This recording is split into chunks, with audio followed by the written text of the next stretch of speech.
The institutions that have governed our world for generations are fracturing in real time, and this isn't random chaos. It's the exact pattern Edgar Cayce identified in his prophetic readings during the 1930s and 1940s, when he warned that humanity would reach a threshold where old structures built on materialism and control would crumble to make way for a spiritually awakened civilization. In his trance states, Cayce repeatedly saw that the collapse of what he called the Old World Order wouldn't be a sudden apocalyptic event, but rather an accelerating disintegration of systems founded on greed, manipulation, and separation from spiritual law. A purification process that precedes collective transformation. We're watching governments lose credibility, financial systems strain under inequality, institutions that once seemed permanent reveal their fragility, and populations worldwide questioning authority in ways unprecedented in modern history. This isn't coincidence or temporary instability. This is the spiritual revolution Cayce prophesied, the necessary dissolution before reconstruction on higher ground. The question facing each of us isn't whether this transition is happening, but what role our consciousness will play as the old paradigm releases its grip and humanity stands at the crossroads between continued spiritual sleep and collective awakening. Are you recognizing these patterns unfolding around you? Share your observations in the comments below. When Edgar Cayce entered his prophetic trance states throughout the 1930s and into the mid-1940s, he consistently returned to a central theme that disturbed those who heard it then and should awaken us now. The structures of power and control that humanity had built over centuries, what he termed the Old World Order, would eventually collapse under the weight of their own spiritual bankruptcy. This wasn't a prediction born from political analysis or economic theory. Cayce was accessing something deeper, reading the karmic patterns of civilizations themselves, seeing how societies rise when they align with spiritual principles and inevitably fall when they prioritize material accumulation, centralized control, and separation from divine law over service, compassion, and unity consciousness. He specified that this collapse wouldn't manifest as a single catastrophic event that destroys everything overnight, but rather as an accelerating fragmentation where institutions lose their legitimacy, where populations no longer trust the authorities that once governed them, where systems designed to concentrate wealth and power in the hands of a few finally exhaust their ability to sustain themselves. Cayce saw that humanity would reach a point, a threshold moment, where the old paradigm could no longer contain the evolutionary pressure building within the collective consciousness, and that moment of rupture would force a choice upon every soul incarnated during this transition. Align with the dying structures of control and materialism, or step consciously into the spiritual revolution that births a new civilization founded on entirely different principles. What Cayce identified wasn't theoretical. He was describing spiritual law in action at the civilizational level. He explained that when any society strays too far from the fundamental principle that we are spiritual beings, meant to serve one another and grow in consciousness, that society begins accumulating what he called karmic debt. This debt doesn't vanish. It must be balanced, and the balancing often comes through the very structures that generated the imbalance being dismantled. The Old World Order, in Cayce's readings, represented systems built primarily on domination, extraction, and the illusion of separation. The belief that some humans are meant to rule while others serve, that the Earth's resources exist solely for exploitation, that power concentrated in elite institutions serves the greater good, that material success is the highest achievement. These foundational lies, Cayce warned, would eventually be exposed by reality itself, by the unsustainability of systems designed against spiritual law, and by the awakening consciousness of masses who begin to see through the manipulation and refuse to participate in their own spiritual oppression.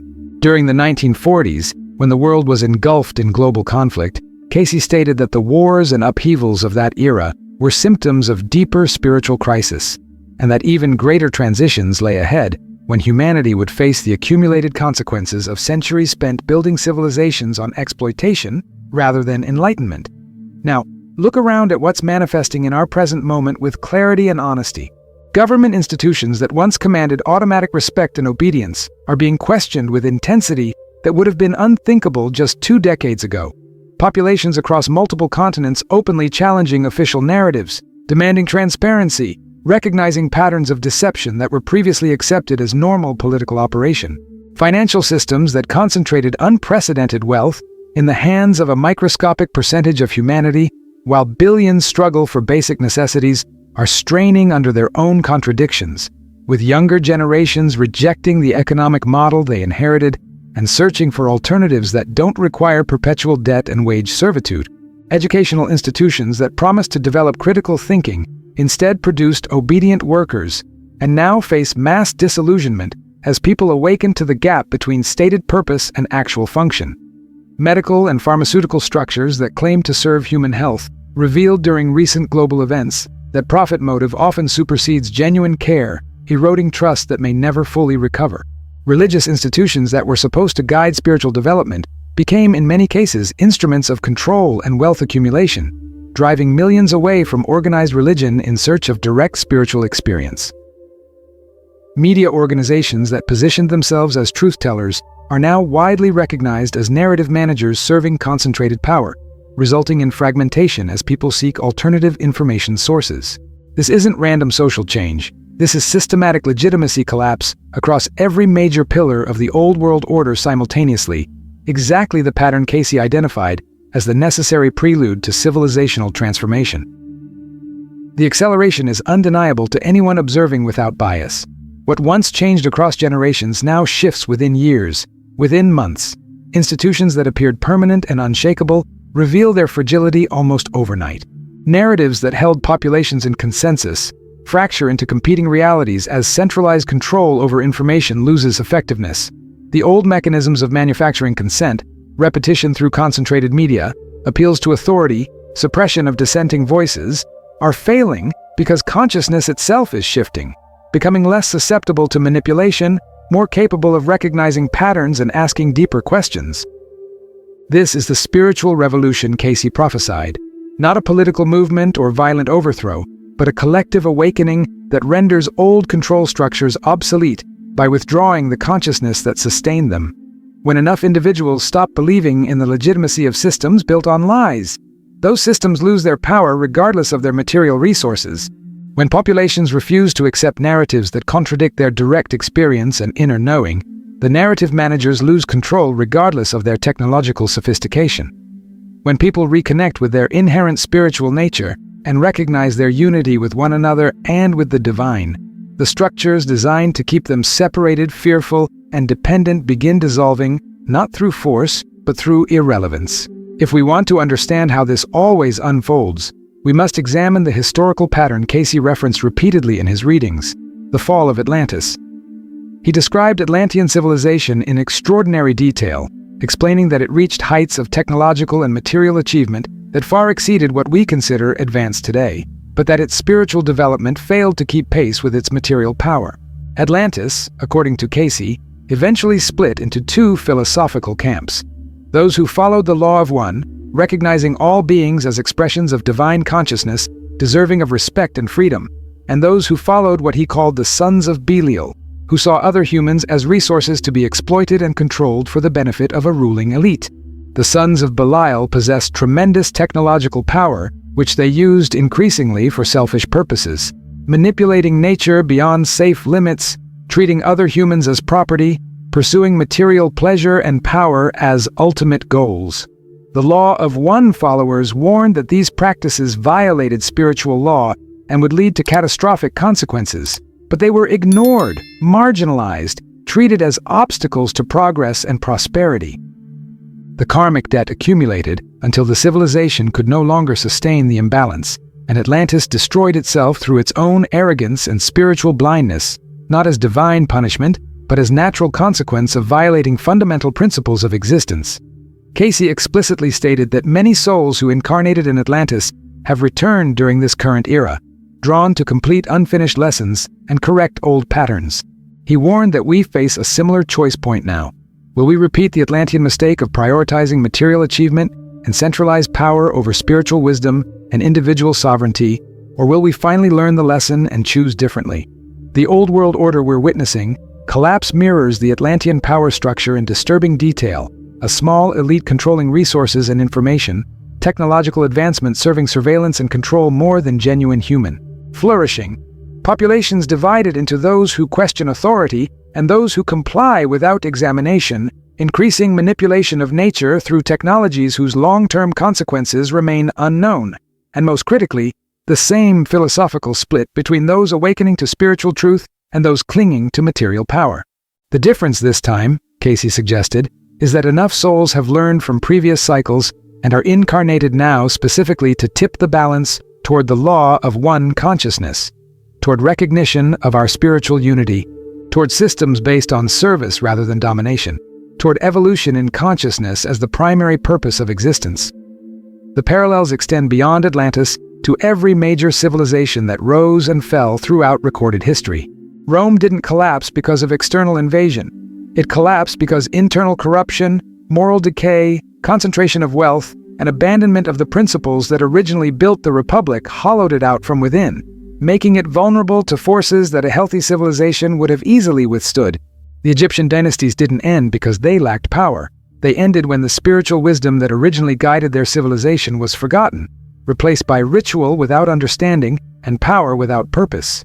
The Mayan civilization reached impressive heights of astronomical and mathematical knowledge, but disappeared when their society became imbalanced, when the priesthood's spiritual role devolved into control, and when their relationship with natural cycles became extractive rather than harmonious. Again and again throughout human history, the pattern repeats with remarkable consistency. Civilizations flourish when they align with spiritual principles, justice, service, recognition of the sacred, balance with nature, and they decline when they abandon those principles for short-term material gain, when they concentrate power, when they treat people and nature as resources to exploit. Cayce emphasized, this wasn't opinion or moral judgment. This is spiritual law operating as precisely as physical law, and no civilization, regardless of its technological sophistication or military might, can indefinitely violate these principles without experiencing consequences. We are living inside that consequence now, watching it accelerate daily. But here's what's crucial to understand, and what separates Cayce's prophecies from mere doomsaying. This collapse of the old world order isn't the end of human civilization. It's the necessary destruction of systems incompatible with the next stage of our collective evolution. Cayce saw beyond the transition period, beyond the chaos and uncertainty of structures crumbling, and he described what emerges on the other side. A civilization founded on spiritual principles, where technology serves consciousness rather than controlling it, where governance is decentralized and based on voluntary cooperation rather than coercion, where education develops the whole being, mind, body, and spirit, rather than producing obedient workers, where healing addresses root causes in consciousness rather than merely suppressing symptoms, where economy serves human need and ecological balance rather than endless accumulation, where the recognition that we are all expressions of the one divine consciousness becomes the foundation for how we organize society. This is the spiritual revolution, not the destruction of everything, but the transformation of everything, the birth of what Cayce called the New Age, though he cautioned that birth is rarely gentle and that the transition period would test every soul's commitment to spiritual principles versus material security. The question that should be crystallizing in your awareness right now is stark and unavoidable. Which side of this transition are you positioning yourself on? Because Cayce was clear that this isn't a passive process where you simply observe humanity evolving. This is a participatory transformation where your individual consciousness matters profoundly. The old world order maintains its grip not primarily through military force or even economic control, but through the consciousness of billions who continue believing in it, continue participating in it, continue identifying with it. Every person who awakens spiritually, who recognizes the manipulative nature of old structures, who begins living from higher principles regardless of external pressure, withdraws that consciousness from the dying paradigm and adds it to the emerging one. This is how the spiritual revolution actually happens, not through armies or political movements, though those may play roles, but through the cumulative effect of individuals making different choices, seeing through different eyes, refusing to accept what their consciousness tells them is false, regardless of how many external authorities insist it's true. What does this mean, practically right now, in your daily life? It means you must start making conscious choices about where you direct your energy, attention, and participation.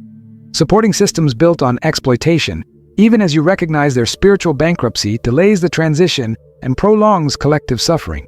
Staying silent when you witness injustice or manipulation, because speaking truth feels socially risky, is choosing comfort over integrity. Consuming information passively from sources you know, distort reality is choosing convenient lies over difficult truths.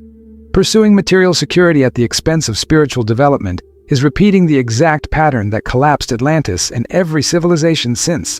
Maintaining relationships and social positions that require you to suppress your authentic spiritual knowing is trading your soul's evolution for temporary acceptance.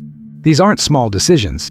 These are the precise choices that determine whether you align with the dying old world order or the emerging spiritual civilization. Cayce emphasized repeatedly that spiritual preparation is the only preparation that ultimately matters during times of collective transition. Stockpiling resources or seeking geographic safety might provide temporary physical security, but they don't address the fundamental question of where your consciousness stands. The souls who navigate major transitions successfully are those who have developed their spiritual capacities: intuition, discernment, connection to higher guidance, ability to remain centered in chaos, commitment to service over self-interest, recognition of unity beneath apparent separation. These aren't abstract qualities. They're practical survival tools when old structures dissolve and new ones haven't yet solidified. When you can't trust governments, institutions, or media, you must be able to trust your inner knowing. When economic systems fail or transform radically, you must have developed the consciousness of abundance that isn't dependent on material accumulation. When social chaos increases and populations polarize, you must be anchored in spiritual principles that transcend tribal divisions. When fear spreads and people react from panic, you must be able to access the peace that comes from knowing you are an eternal spiritual being experiencing a temporary material challenge. This is why Cayce's prophetic readings, while they addressed large-scale events and civilizational patterns, always circled back to individual spiritual development as the foundation. Your meditation practice, your commitment to honesty, even when lies would be easier, your willingness to forgive rather than holding resentment, your choice to serve others when you could serve only yourself, your efforts to see the divine in every being you encounter. These aren't separate from the collapse of the old world order and the birth of new civilization. They are the substance of that transformation. The new world isn't being built by political leaders or institutions.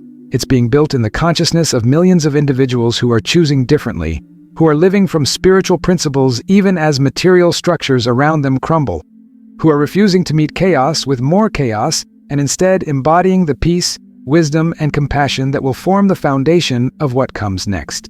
But there's a timeline consideration that Cayce alluded to without providing exact dates, and we must address it honestly. The acceleration we're experiencing suggests we've entered the active phase of transition. This isn't preparation anymore, this is the event itself unfolding. The old world order is collapsing now, not in some distant future. The spiritual revolution is manifesting now in millions of awakening individuals who are questioning everything, seeking truth directly, reconnecting with their spiritual nature, refusing to accept manipulated narratives. The separation Cayce described between those evolving in consciousness and those resisting evolution is happening now, becoming more visible daily as populations polarize not primarily along political lines, but along consciousness lines. Those who can see beyond the material surface and those who cannot. Those who trust their inner knowing and those who need external authority to tell them what to think.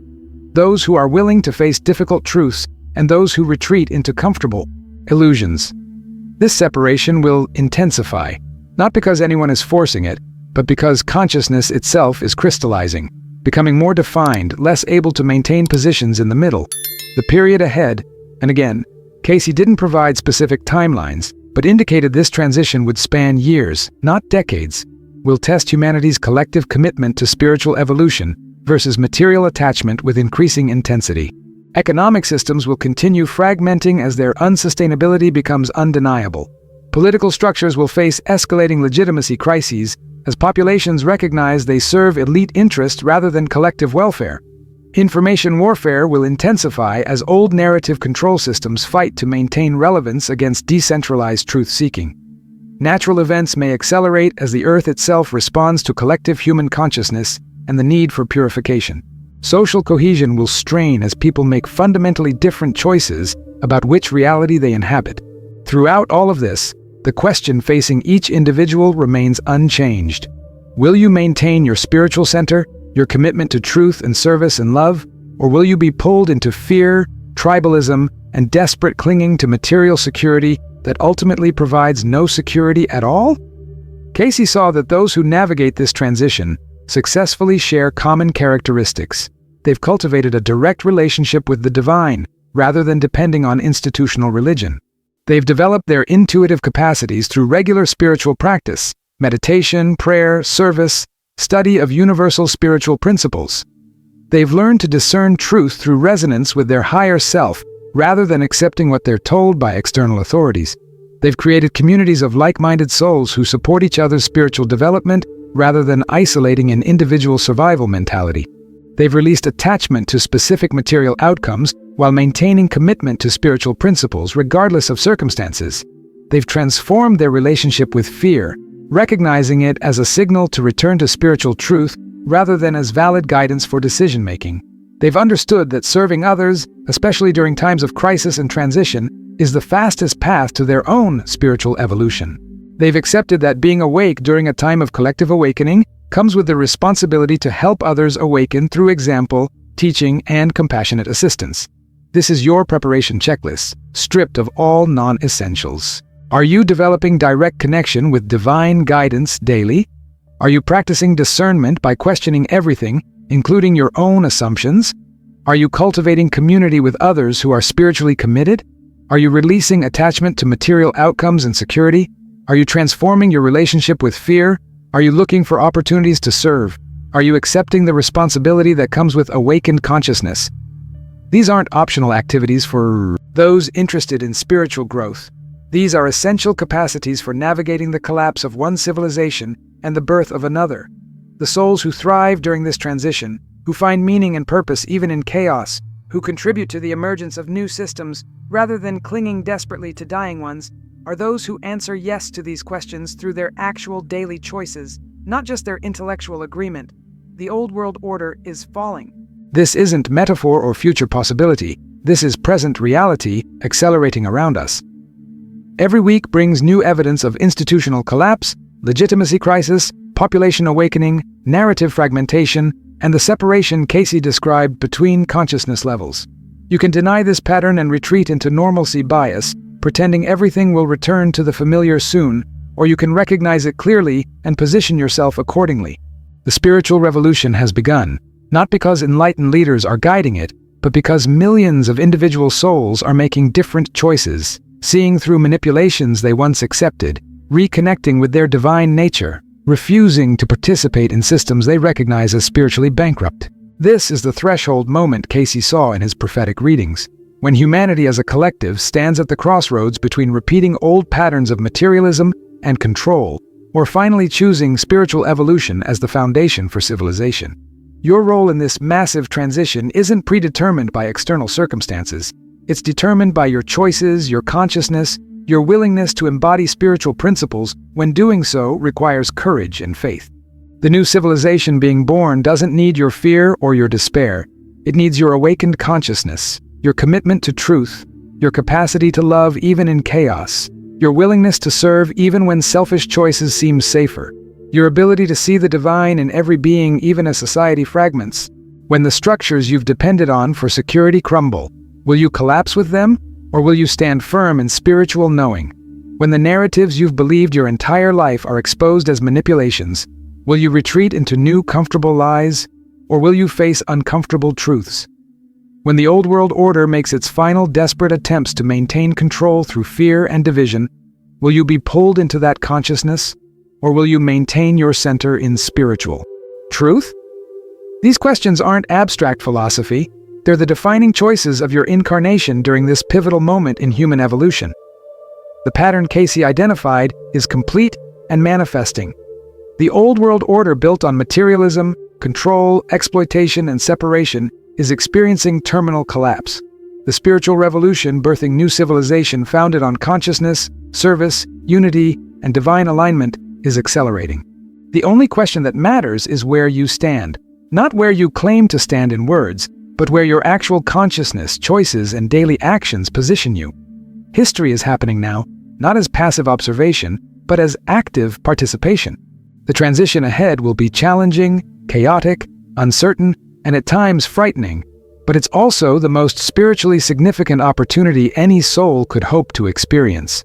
the chance to participate consciously in the transformation of human civilization itself, to help birth the new age that Cayce saw beyond the collapse, to demonstrate through your own being that another way is possible. This is why you're here. This is what your soul chose when it decided to incarnate during this precise historical moment. The old world order is falling, and everything that comes next depends on the choices you make right now, today, in this exact moment of human history.